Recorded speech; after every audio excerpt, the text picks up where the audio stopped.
Welcome at this second installment of Unknown Uprisings and Forgotten Fights, the video series where I'll take you to these unknown wars and conflicts in history you've never heard about.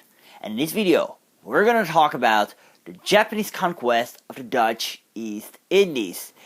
What is now Indonesia used to be a Dutch colony, but in 1942, the Japanese came in.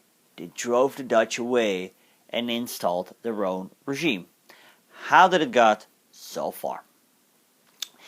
What is now Indonesia was, before the Dutch came in, think about 16th century, just a whole archipelago of islands with different populations on these islands.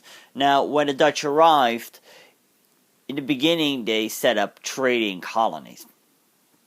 From 1816, the whole Indonesian archipelago became a Dutch colony, known as the Dutch East Indies. Some of these ethnic groups resisted against Dutch rule, which was in most cases bloodily suppressed. Other groups, for example, the population of the Japanese islands, mostly cooperated with the Dutch. From around the beginning of the 20th century, Dutch applied more ethical policies in their colony. So, for example, improving the infrastructure, but also education. So, locals got now educated. However, this got the opposite effect, because instead of thinking with the Dutch of how to rule the colony, they began thinking against the Dutch. Because they began to realize, wait a second, this is our country. What are these Dutch people, these Belanda, as they were called, doing here? Japan was one of the few countries in East Asia that was not colonized by the West, mainly because the Japanese government applied modernizations from the second half of the 19th century. Because of the fast industrialization, it became clear that Japan was short on minerals, so their idea was to conquer other countries to get more minerals. In 1904 and 1905, the Japanese Empire fought a war against the Russian Empire. Japan won. The world was a shock. An Asian nation that was capable of defeating a European country in battle. In 1910, Japan annexed Korea. In the 20s, Japan more and more developed itself to a military dictatorship. In 1931, the Japanese army conquered the Chinese northern region Manchuria, and they called it Manchukuo. In 1937, Japan attacked China. The Second Sino-Japanese War had begun. In 1940-41, the Japanese Empire occupied French Indochina. In 1941, Thailand became a force ally of Japan. Japan could use Thailand as a base for further attacks. Back to the Dutch East Indies. In May 1940, there was a shock in the Dutch colony because the motherland appeared to be overrun by Nazi Germany. From this point on, the Dutch East Indies was a colony without a motherland, far away from the threat of Nazi Germany, but not that far away from the Japanese Empire. Because the Dutch East Indies had what Japan wanted, oil. Even with all its occupied territories, the Japanese Empire had a lack of oil. At first, the Japanese Empire had trading agreements with the US and with the Netherlands. However, the United States President Roosevelt stopped the agreement, and the Dutch East Indies government did the same. From that point on, there was a serious threat, because now Japan had all reasons to attack. Weapon factories were opened, trenches and shelters were dug. On Queen's Day, the Royal Netherlands East Indies Army had a huge parade that had to show people that they were ready for battle. But were they really? And I'm from the Royal Netherlands East Indies Army. Yes, that's right. We were founded in 1830. We are mainly professional military soldiers. We know what to do. We're aiming to put down uprising throughout the Indonesian archipelago. And we've done so. On Java, on Bali, Aceh, and we always won. And now we have to be afraid of the Japs, a bunch of yellow monkeys from the north who want to take our oil fields. Let them come. They will regret it. Well, I wouldn't be so sure about that, soldier. Let's not forget that Japan is now a military power of big proportions. They defeated Russia in the war of 1905. They annexed Korea. And on top of that, they are now marching through China.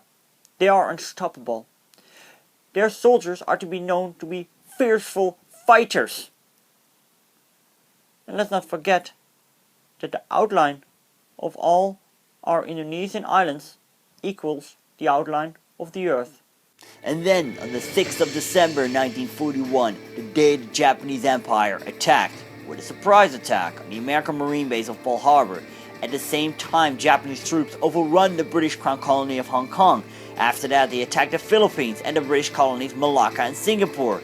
In the following month, they attacked Burma. At the moment of the attack, the Australians, the Americans, the British, and the Dutch decided to join forces in what became known as the ABDA Command, led by British General Archibald Wavell.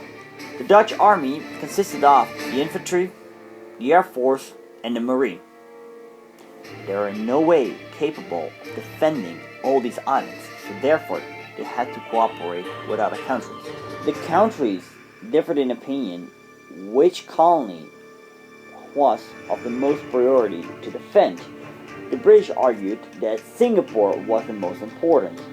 Dutch airplanes were sent over there.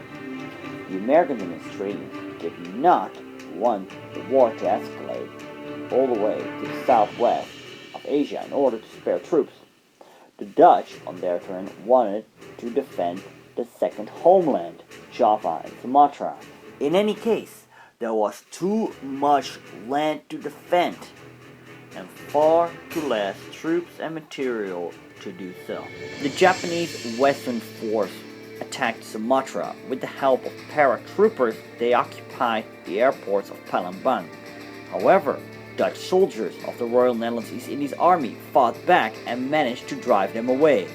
With the help of an amphibious attack and aerial support, the Japanese conquered Sumatra. Nevertheless, the Central Power Force fought its way through Tarakan to the rest of the island of Borneo. There, the Battle of Oil Harbor City Balikpapan took place. The Dutch tried to destroy oil installations before they fell into Japanese hands. Out of frustration, the Japanese slaughtered the surrendering Dutch there on a brutal way. The Eastern Power Force fought in Celebes, Ambon, and Timor. Several battles took place, which the Japanese won in any case. And at that point, Java was surrounded. All surrounding islands were now occupied. The ABDA command was dissolved on the 25th of February. Allied troops on the way to Java were recalled. The troops still there were on their own. Soon, Japanese airplanes dominated the sky and their fleet was on its way. In front of the island, in the Java Sea, the Dutch Rear Admiral Karel Doorman did one final attempt to stop his fleet. His order, "All ships follow me," became his last order, and he was killed in action in the battle on the Java Sea. And with the aided fleet gone, the way to Java was now open. Japanese troops landed on the east side and on the west side of the island. From there, they advanced inland quickly. Besides Dutch troops, there were also Australians, Americans, and British there on the island. But they were in a minority. Retreating was the only option. The Japanese landed on the west side at Iritan, Wetan. From there, they took airbase Kalijati. With the airbase in hand, they were able to continue their advance much quicker. The Dutch did several attempts to retake the airport, but did not succeed in this. Retreating was the only option. Because of continuous aerial bombardments, the Dutch troops became psychologically exhausted. There was one final defensive position, the Bandung higher grounds. With that, Batavia, current Jakarta, and Buitenzorg, current Bogor, were given up. What followed was the Battle of the Theater. The Dutch army fought bitterly.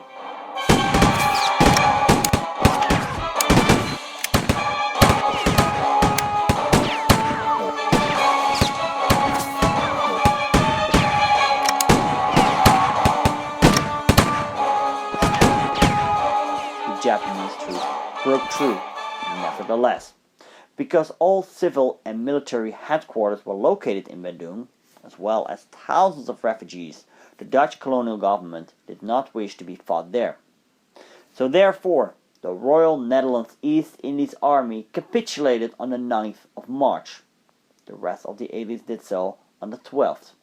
Some units retreated into the jungle to avoid capture. Some continued a guerrilla warfare against the Japanese, but sooner or later they were all captured and killed. It can be said that the Royal Netherlands East Indies Army did not even have the slightest chance to repel the Japanese attacks, and mainly because of two reasons. First of all, the terrain that had to be defended, the Indonesian archipelago, was simply too big to defend, and there were far too less troops and material to do so. The second reason is that the Royal Netherlands East Indies Army was an army that was trained to suppress inland uprisings, but not a full-scale invasion from the outside. Modernizations in the army took place, the same as goes for the Dutch army in the homeland, but looking back on that now, it was far too late for that. So, the Japanese Empire now occupied Indonesia. Many people died, and after the Japanese surrender, even more people died, because the Dutch wanted to restore order in what they believed was their colony. But the Indonesians, they wanted independence. So what followed was an inevitable battle. I'll talk about the battle in a future video. For now, I say thank you for watching. If you have any questions or thoughts, please leave them down below. I'll read them all. Do not forget to subscribe, and I'll see you guys next time.